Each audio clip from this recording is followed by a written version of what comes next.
Breaking news, breaking news, breaking news.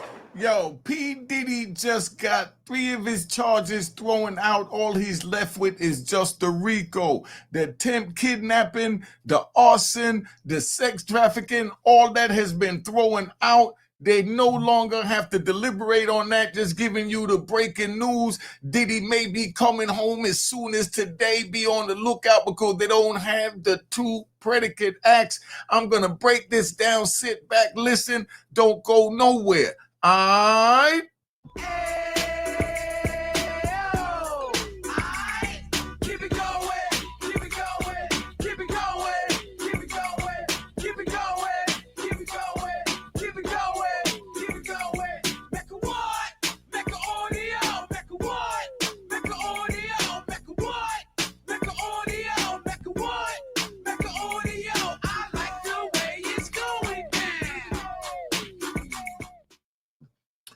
You know what it is, Unique Mecca Audio, man. This is Diddy in court. Just wanted to show you these pictures so you see what time it is.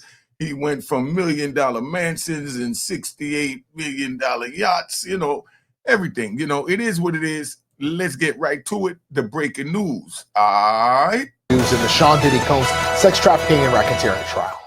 The federal prosecutors are no longer including attempted kidnapping and attempted arson. They're underlying crimes in the alleged racketeering conspiracy charge. That's right. Now, let me explain what that means, right? When they say underlying crimes, that means that those are the predicates. That's what this show is about. This show is about breaking down the law. P. Diddy could come home as soon as today because the law permits it, but they're not trying to let him go. So his lawyers is in there. They're just fighting.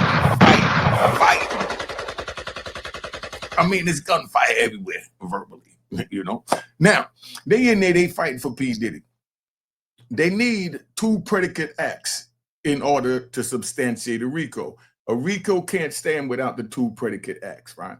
So now, being that they took out the attempt kidnapping, the arson, and the sex trafficking, now they're going to have to find something else to try and bring in, but his lawyers is fighting it, letting them know that what you're trying to bring in does not fit under the scope of a RICO predicate that you need in order to find my client guilty. So that's what's going on today behind closed door. And Judge Subramanian, he just made rule that there is no RICO and release P. Diddy, and that'll blow everybody's mind. And as crazy as this sound, I just want to take a ride and ask you this.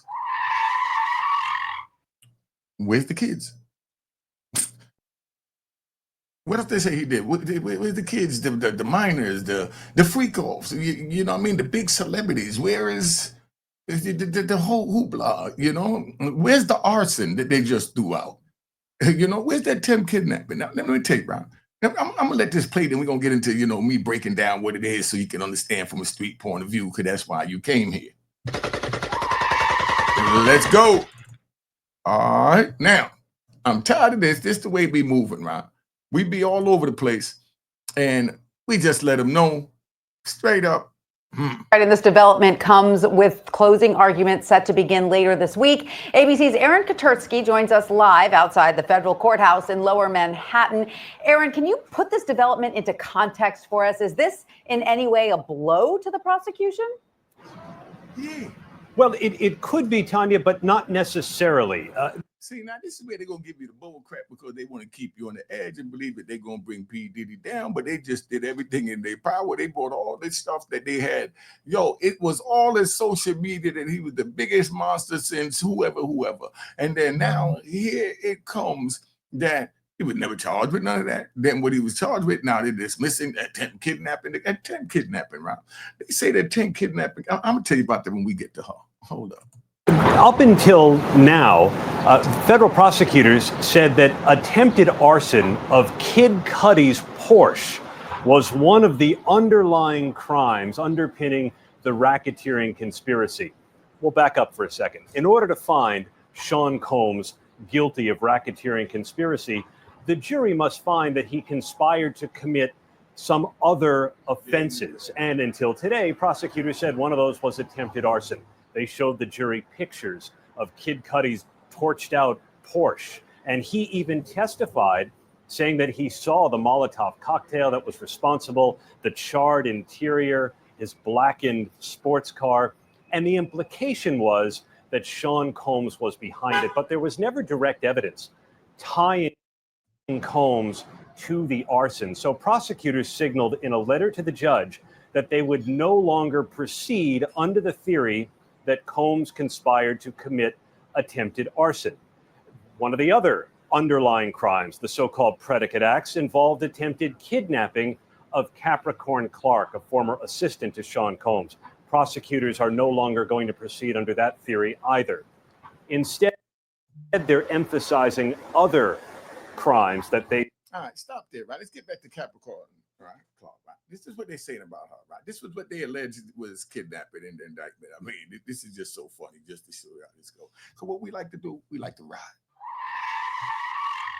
Now, check it out. Capricorn Corn is helping, Cassie allegedly sneak around to go, get her cheeks tapped over here, cheeks tapped over there. And she goes with him. She runs in Diddy. She says, oh, I'm getting ready to go over here to go do something for Cassie. And Diddy said, nah, come with me. We're going to go over here and go meet her together. And because he told her, come with me, they're making it like he forced her in the car is the way the indictment was written up. When he said, nah, come with me. In other words, I know you helping her cheat around. So I already know what time it is, so come with me. And they said that was kidnapping. They couldn't prove that, so they threw that out. I'm just calling a spade a spade. Some rat bastard, right? You got to wear flip-flops in public. Got to wear flip-flops in public. Actually said that I'm switching up, that I was dogging Diddy's back out. I'm still dogging his back out. If he was found guilty of any one of those horrendous crimes, hell yeah, he should be put in prison for the rest of his life. If that's what the charge carries. Because that's unacceptable behavior in society. What the social media was accusing him of. Now, I'm the one that said, let the process play out. I was the first one to say that. Let the process play out, because they have what they call a justice system. Let it play out. If they feel that he violated some kind of way, then that's how it is. So, let the process play out. I started out saying that, and I'm ending with that. Now the process is playing out, and I'm looking for all this evidence of this monster that they portrayed. And what's so crazy is that right now he's diminished, that even if he beat this trial, he'll still be guilty of sin in many's eyes. Even if he beat this charge, he'll still be guilty as sin in many's eyes. He told the girl, nah, I know you hide my girl over here and you playing games. Come on, I'm going to go with you. Take me to her. Kidnapping. Rico. I just want to know, where did a substantial income, where did the impact in interstate or foreign commerce come in when he's spending money to buy a service? Somebody explain that to me. But let's get back to this. They say Combs conspired to commit, like sex trafficking, like forced labor, and they're going... Now, they also threw out the sex trafficking charge, just so you know. So right now, what they're doing is they're arguing to see what they're going to use next, for a predicate. And what they have to do is they have what they call a verdict sheet, where they say, if you find the defendant guilty of count one, go to line B. Then line B will say, if you found, defendant guilty of count one, answer these two questions. Which one of these possible predicates do you intend to use to substantiate being guilty of the 848? You see how simple that is? Now they have to list it. They try to say it was the attempt kidnapping. They try to say it was the Kid Cudi car. You know what I mean? Kid Cudi car, right? Let's talk about that. Kid Cudi car. Kid Cudi, he fell in a bad situation because he fell in love with another man's girl that, was whooped. So he jumps out and he allegedly went and blew up this car because he mad at the girl. That's what they saying, right? But I want to know, what does that have to do with a RICO? He mad emotionally, and he goes and he commits a crime. Does that fall under RICO? How is that moving the RICO further up the ladder and productive to RICO? Somebody explain that to me, because I'm really confused right here.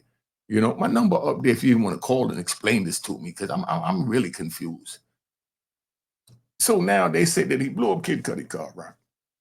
So, you know, Brian Steele, with his cross-examination, he showed that the car, when it was blowing up, there was no fingerprints from Diddy on it. It was an unknown girl fingerprints that wasn't in the database, you know, but it wasn't Diddy's prints on the cocktail, which is the bottle you throw. And I'm not defending Diddy, you bastards.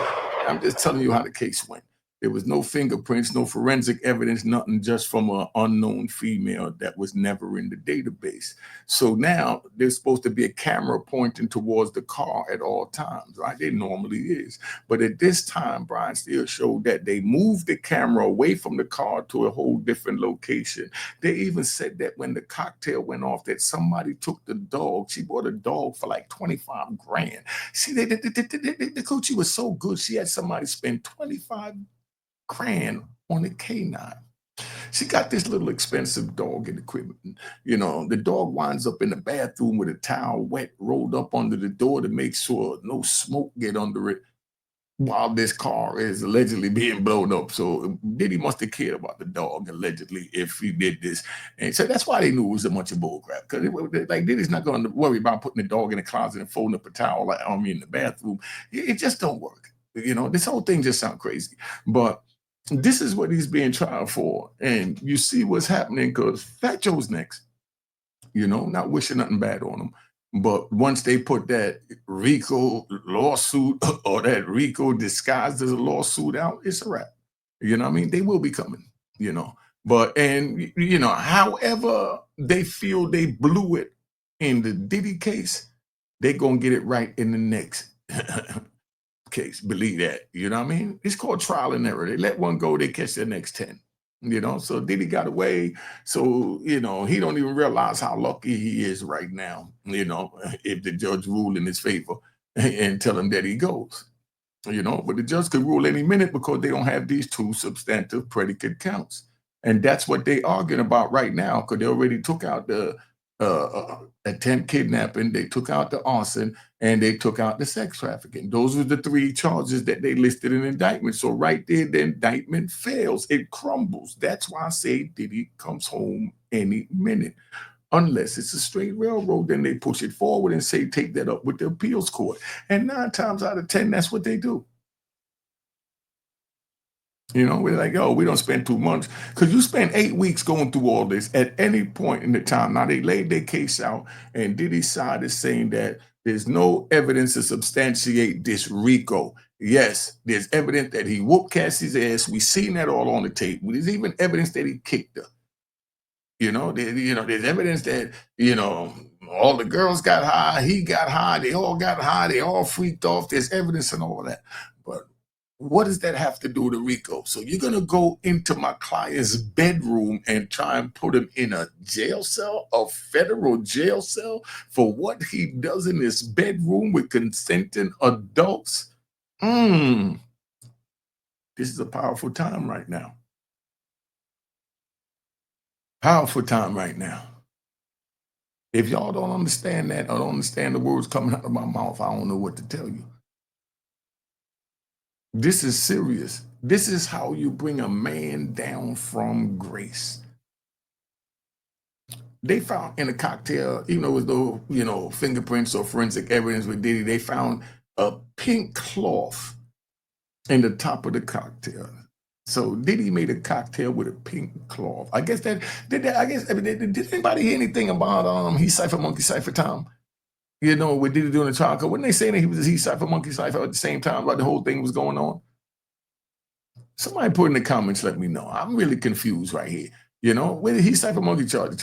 Where's the expert minus charges? You know, where's the kidnapping? Where's the arson? I'm just saying, this was a big case, man. And now all we got is a RICO standing alone with one man. And the people that testified testified in the manner that they was co-defendants, that they was partners in his bedroom, and now he's looking at the rest of his life. Could you imagine what Diddy feeling right now? You know, I can. Because I've been there and done that. You sit back and you just say, man, God, get me. Please, God, get me. You say God's name so many times, man, you think it was your name.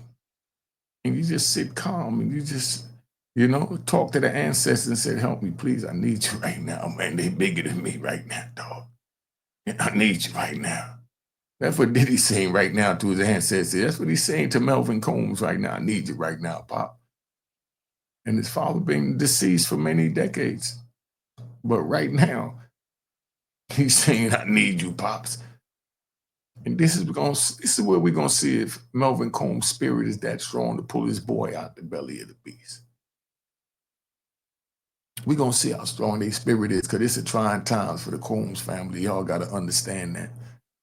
And this is not saying this for y'all to feel sorry for them, for you rat bastards. I'm just saying, for any human being, this is a trying time, because when you hear his name, I don't even want to say his name, it goes, oh, hell break loose. You know, but this is a trying time. It's a real trying time right now. And this is where families come together.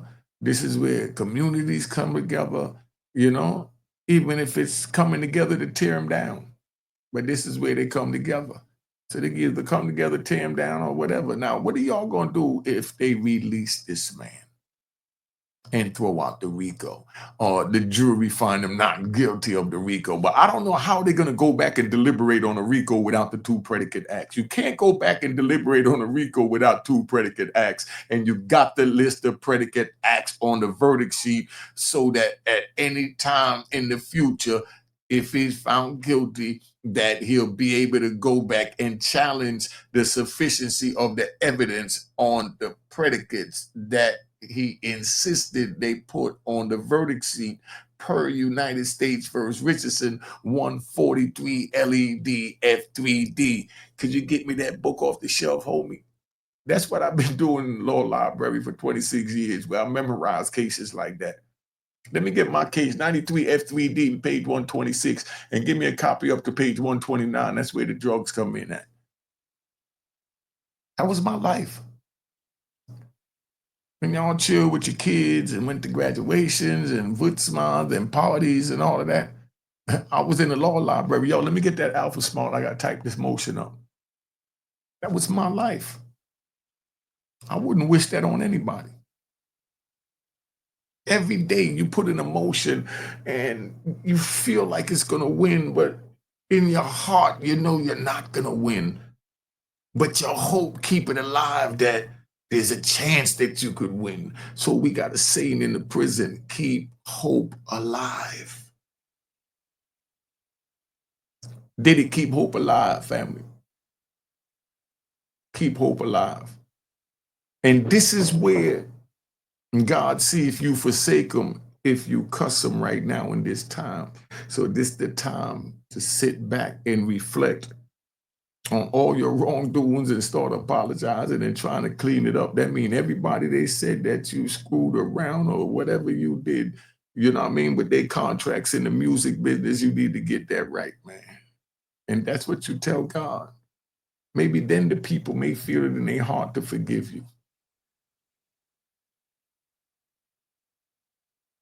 I mean, come on. You know, it is what it is. But I've been on here long enough. I just want y'all to understand that this is real. The man is looking at going to prison for the rest of his life, man. Whether you like him or don't like him. You know what I mean? All these horrible charges and accusations they had against him, they all crumbled. It was just a RICO about a man with an enterprise worth $1 billion. That he took money from that to fund a sex organization. This is crazy. Subscribe to my daughter's YouTube channel over at Juanita Mecca Audio. All right, you're gonna know what it look like, you know, and that's how it shows up. Juanita Mecca Audio. All right. Cheers, cheers, toast the crime, toast the crime, the crime, the crime, the crime.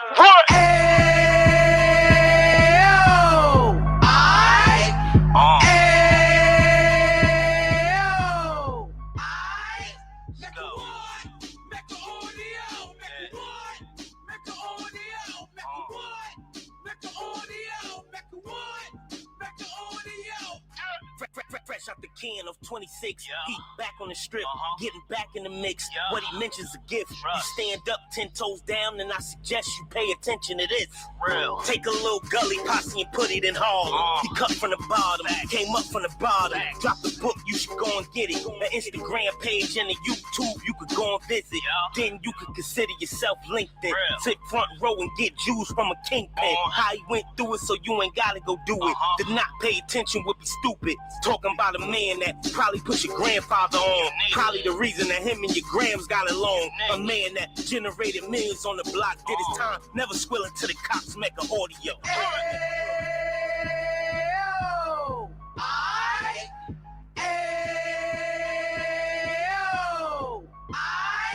Make a what? Make a audio. Make a what? Make a audio. Make a what? Make a audio. Make a what? Make a audio. And we gon' do it like we gon' do it like we keep it moving like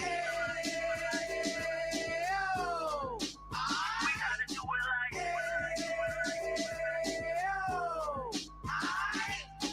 Get it live like 2 G's in the 90s. Drop top beamer so shiny. I let shorty go, she was wine. Treat her like my past, she behind me. Spin a couple bands on the dapper Dan. You be back again, getting green like a Packers fan. No cap, it's a roaring uptown. Baby horn uptown, Dominican bust downs. Now we on the positive, we got a lot to give. Now he trying to stop the kids from being inoperative. So take heed, homie, lend an ear. He started in uptown, he gon' finish dead. But now it ain't about selling drugs, buying cars. It's about buying property to make the community ours. So we can get back to the cheers, cheers, toast the crime, the crime, the crime, the crime, the crime.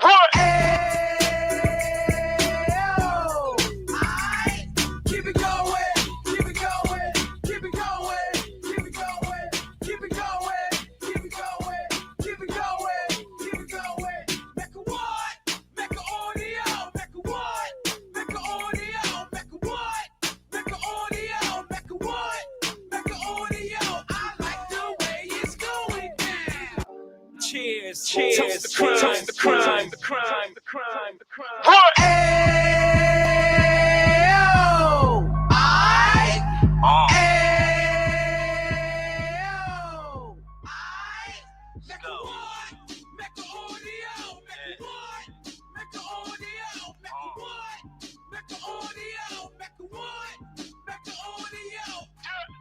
Fresh out the can of 26, he back on the strip, getting back in the mix. What he mentions a gift. You stand up 10 toes down, and I suggest you pay attention to this.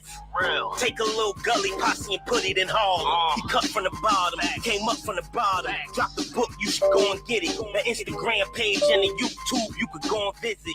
Then you could consider yourself LinkedIn. Sit front row and get Jews from a kingpin. How he went through it, so you ain't gotta go do it. To not pay attention would be stupid. Talking about a man that probably put your grandfather on. Probably the reason that him and your grams got along. A man that generated millions on the block, did his time, never squilling to the cops, make an audio.